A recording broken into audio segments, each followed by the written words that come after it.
اعوذ باللہ من الشیطان الرجیم بسم اللہ الرحمن الرحیم اللہم صلی علی سیدنا محمد وعلی آل سیدنا محمد وبارک وسلم۔ شروع کرتا ہوں اللہ کے نام سے جو بڑا مہربان اور نہایت رحم والا ہے۔ ربنا لا تجعلنا فتنة للذین کفروا واغفر لنا ربنا انک انت العزیز الحکیم۔ اے ہمارے رب، ہمیں نہ بنا دے فتنہ کافروں کے لیے اور ہمیں بخش دے، اے ہمارے رب، بے شک تو ہی عزت والا اور حکمت والا ہے۔ لقد کان لکم فیہم اسوۃ حسنۃ لمن کان یرجو اللہ والیوم الآخر۔ بے شک تمہارے لیے ان میں خوبصورت نمونہ ہے اس کے لیے جو اللہ اور روز قیامت کا امیدوار ہے۔ وَمَن يَتَوَلَّ فَإِنَّ اللَّهَ هُوَ الْغَنِيُّ الْحَمِيدُ۔ اور روز قیامت کا امیدوار ہے، اور جو روگردانی کرے اس سے تو بلا شبہ اللہ ہی بے نیاز ہے، خوبیوں سراہا۔ عسى الله أن يجعل بينكم وبين الذين آديتم منهم مودة والله خبير والله غفور رحیم۔ یقیناً اللہ پیدا فرما دے گا تمہارے درمیان اور ان کے درمیان جن سے تم اس کی رضا کے لیے دشمنی رکھتے ہو محبت، اور اللہ تعالیٰ بڑی قدرت والا ہے اور اللہ تعالیٰ غفور الرحیم ہے۔ لا ينهاكم الله عن الذين لم يقاتلوكم في الدين ولم يخرجوكم من دياركم أن تبروهم وتقسطوا إليهم إن الله يحب المقسطين۔ اللہ تعالیٰ تمہیں منع نہیں کرتا کہ جن لوگوں نے تم سے دین کے معاملے میں جنگ نہیں کی اور نہ انہوں نے تمہارے گھروں سے نکالا کہ تم ان کے ساتھ احسان کرو اور ان کے ساتھ انصاف کا برتاؤ کرو۔ سبحان اللہ۔ ٹھیک ہے، اس کا مطلب کیا ہے کہ جو تم سے لڑ نہیں تم بھی ان سے لڑو۔ ٹھیک ہے، تمہارے کو جو سو لوگ گھر سے نہیں نکالے، تمہیں تکلیف نہیں دیے، پھر بھی تم ان لوگوں سے جنگ کر رہے، تو ایسا نہیں ہے، جنگ نہیں کرنا، جو تم سے لڑے تم بھی ان سے لڑنا ہے۔ آیت کا مطلب یہی ہے، جو آپ پر اگر جو سو نان مسلم ہے، اگر وہ آپ پہ احسان کر رہے ہیں تو آپ بھی ان پہ احسان کرو۔ اللہ تعالیٰ ان لوگوں کے واسطے بول رہے ہیں جو جیسو تمہارے سے لڑ رہے ہیں، تمہارے کو خالی پلی گھروں سے نکال دے رہے ہیں۔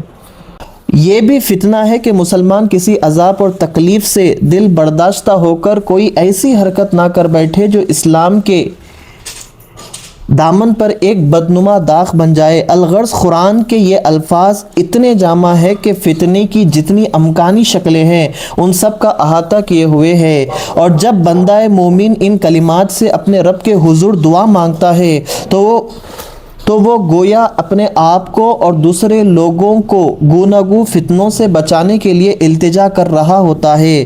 ملاحظہ فرمائیے، اس پاکیزہ اور بہترین نمونے سے وہی استفادہ کر سکتا ہے جو یہ تسلیم کرتا ہے کہ قیامت کا دن آئے گا اور اسے اس کی خبر سے اٹھا کر عالم الغیب و شہادہ کی بارگاہ میں پیش کر دیا جائے گا، جہاں اس سے گزشتہ زندگی کے بارے میں باز پرس کی جائے گی۔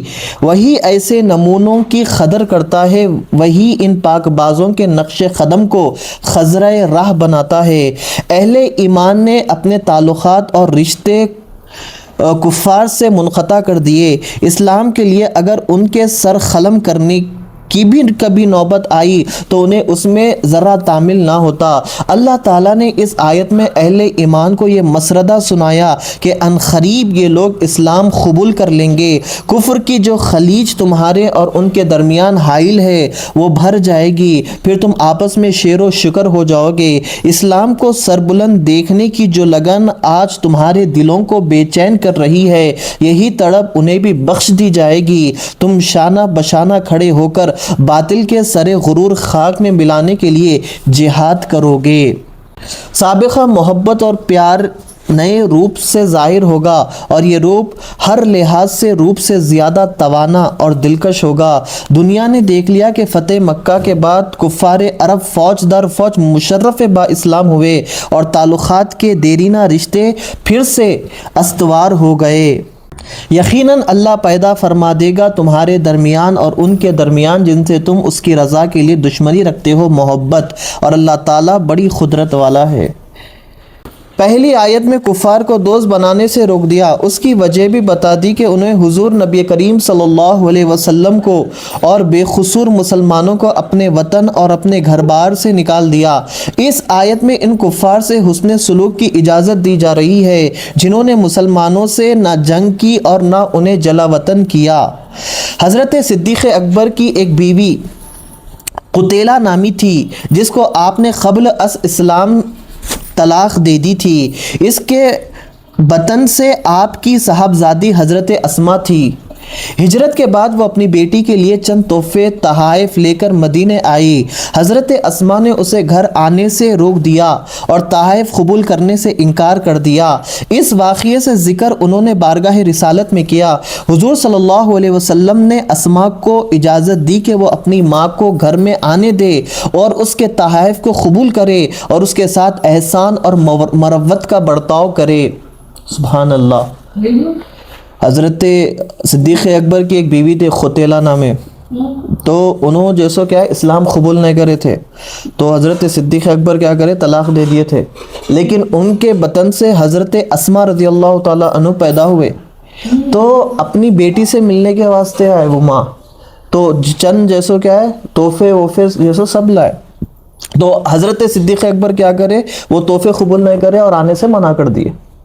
تو وہ جو حضرت صدیق اکبر کے جو بیوی ہے انہوں حضور صلی اللہ علیہ وسلم کی بارگاہ میں گئے، جا کے جیسو شکایت کرے میرے کو آنے نہیں دے رہے بول کے، تو حضور صلی اللہ علیہ وسلم نے اسما رضی اللہ تعالیٰ عنہ کو بلایا، اجازت دی کہ وہ اپنے ماں کو گھر میں آنے دے اور اس کے تحائف قبول کرے، یعنی گفتاں قبول کرے، اور اس کے ساتھ احسان اور مروت کا برتاؤ کرے، اچھا برتاؤ کرے، آنے دو اور ان سے اچھے سے بات کرو، اچھی عزت کرو۔ اسلام نہیں لے کیا ہے کہ واللہ اعلم۔ اس جملے کا مطلب یہ ہے کہ جب کفار نے تمہارے خلاف جنگ نہیں لڑی اور نہ انہوں نے تمہیں کوئی اذیت پہنچائی ہے تو انصاف کا تقاضا یہ ہے کہ تم بھی ان کے ساتھ نیکی اور احسان کا رویہ اختیار کرو۔ اگر تم محارب کافروں کی طرح ان سے مسلح کافروں کے ساتھ بھی جبر و تشدد کرو گے تو یہ عدل انصاف کے خلاف ہوگا۔ اس کا یہ معنی ہرگز نہیں کہ ایسے کفار کے ساتھ تو انصاف کرو جنہوں نے تم پر زیادتی نہیں کی، اور جنہوں نے تم پر زیادتی کی ہے ان پر تمہیں ظلم کرنے کی اجازت ہے۔ اسلام کسی کے ساتھ کسی حالت میں ظلم کی اجازت نہیں دیتا۔ ایسے کفار کو بطور تبرہ اور حسن سلوک اپنے اموال کا کچھ حصہ دو تاکہ ان کی دلجوئی ہو جائے۔ عدل، کیونکہ عدل تو مسلمان پر ہر حالت میں واجب ہے، خواہ معاملہ جنگجو کفار سے ہو خواہ ایسے کفار سے جنہوں نے جنگ نہیں کی۔ جو لوگ ایسے دشمنان جان و ایمان سے محبت کی پینگے بڑھاتے ہیں وہ ظالم ہیں۔ ان کی یہ حرکت ان کی قوم اور خود کے حق میں تباہ کن ثابت ہوگی اور وہ اپنے بھولے پن کے باعث ان کے شر سے مطمئن ہو جائیں گے اور ان کو غافل پا کر ایسے دھکا دیں گے پھر اٹھ نہیں سکیں گے۔ بلا شبہ ایسا شخص بڑا ظالم ہے۔ اللہ تبارک و تعالیٰ سے دعا ہے جو کچھ کہا گیا جو کچھ سنا گیا اس پہ عمل کرنے کی توفیق عطا فرمائے اور ہم سب کو نماز کا پابند بنائے اور قرآن کریم روزانہ کم سے کم ایک رکوع یا دو آیت اس کی تشریح پڑھنے کی توفیق عطا فرمائے۔ اللہ سبحانہ و تعالیٰ سے دعا ہے اللہ ہماری اس قرآن کریم کو پڑھنے اور سننے کو قبول فرمائے۔ وصلی اللہ تعالیٰ علیہ وسلم برحمتک یا ارحم الراحمین والحمد للہ رب العالمین۔